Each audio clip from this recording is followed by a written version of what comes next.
The transformer. That's the focus of tonight's angle. Now, know-nothings in the Get Trump era, they're not reporters, they're repeaters, because there's not an original thinker in the media bunch. They can't get past the last New York Times headline they read. Donald Trump impeached, in and of itself historic.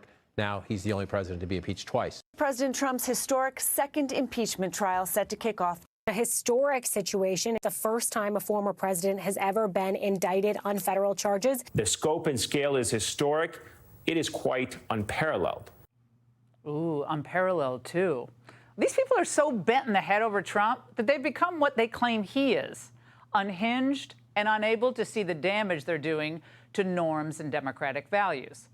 Now, in their relentless pursuit of Biden's chief antagonist, AG Merrick Garland and his prosecutorial hitman, Jack Smith, are doing more damage to America than any group of Capitol rioters ever could.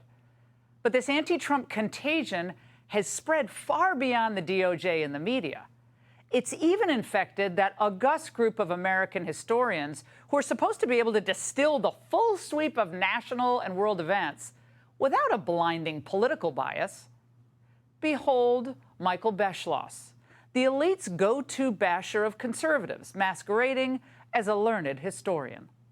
Donald Trump is who our founders dreaded. 9/11, 2001, Osama bin Laden and other terrorists hated our democracy, tried to destroy it. Donald Trump, just like those other threats to American democracy, tried to destroy our system, to take away our rule of law. And when he's not busy on Martha's Vineyard, well, there's always Doris Kearns Goodwin, best known for plagiarizing from multiple other authors. Well, listen to this and tell me how you distinguish her and her comments from those of a Biden campaign organizer just frustrated by Trump's continuing appeal. We got to figure out, when is that going to happen? When is it going to break? It's going to take the overwhelming organization organizing the country at all the levels so that he cannot win that election. If the party will not depart from him, then he has to be defeated, and the party has to be defeated. Huh. It must be my misunderstanding, I guess, because I always thought that historians were individuals who wrote about different arcs of the political parties and events, their leaders, not people who call for political action in the future. Of course, the only thing worse than today's actual historians are those who pretend to know history. We had the American Revolution that started the country. We had the Civil War. Are you on the side of America and what it conceptually stands for, or are you on the side of King George or the Confederates? That's where I would cast Donald Trump and let him defend that. Are you for democracy or are you for autocracy?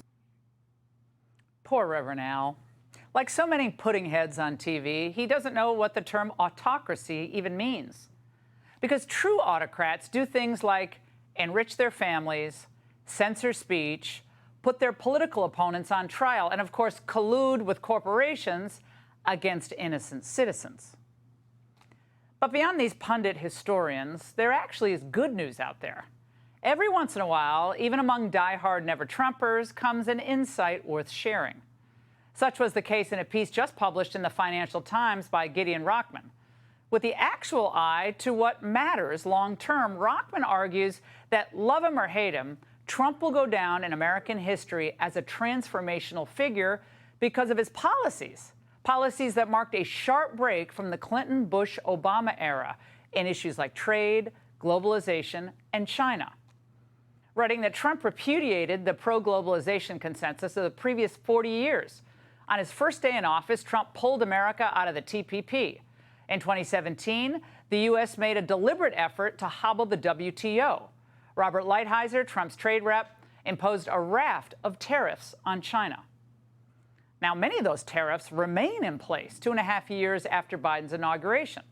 Lord knows how much lower our GDP would be if he had removed them. Rachman continued, saying this: Trump's victory in 2016 forced Democrats to take the plight and anger of U.S. workers much more seriously. In important respects, therefore, Trump brought about a lasting revolution in U.S. foreign and domestic policy. Again, that's what's called honest analysis from someone who intensely disagrees with Donald Trump.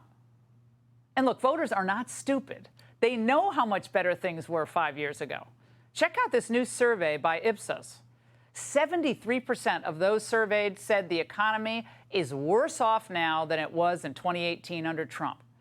Meanwhile, Biden's job approval is stuck at 38%, with a staggering 60% of independents disapproving. Danger, Will Robinson. Danger. No, Will Robinson. Danger. Well, sure is danger. Danger for Biden in 2024. Or it should be, if Republicans keep the focus on the economy. And let's not forget another issue where Trump was transformative, the border. By every measure, Americans are outraged at the human, the economic, and the crime problems Biden's open border zealots have created. Nearly 3/4 are saying that they're doing a bad job at the border. But before Trump, let's remember the GOP was generally pretty unreliable on illegal immigration, pushing things like amnesty, they call it comprehensive immigration reform, instead of comprehensive enforcement. The transformation that Trump ushered in left the Bushes and the Cheneys in the dust. And this dramatic shift toward populism was on display for everyone to see and everyone to hear at a recent McConnell event in Kentucky.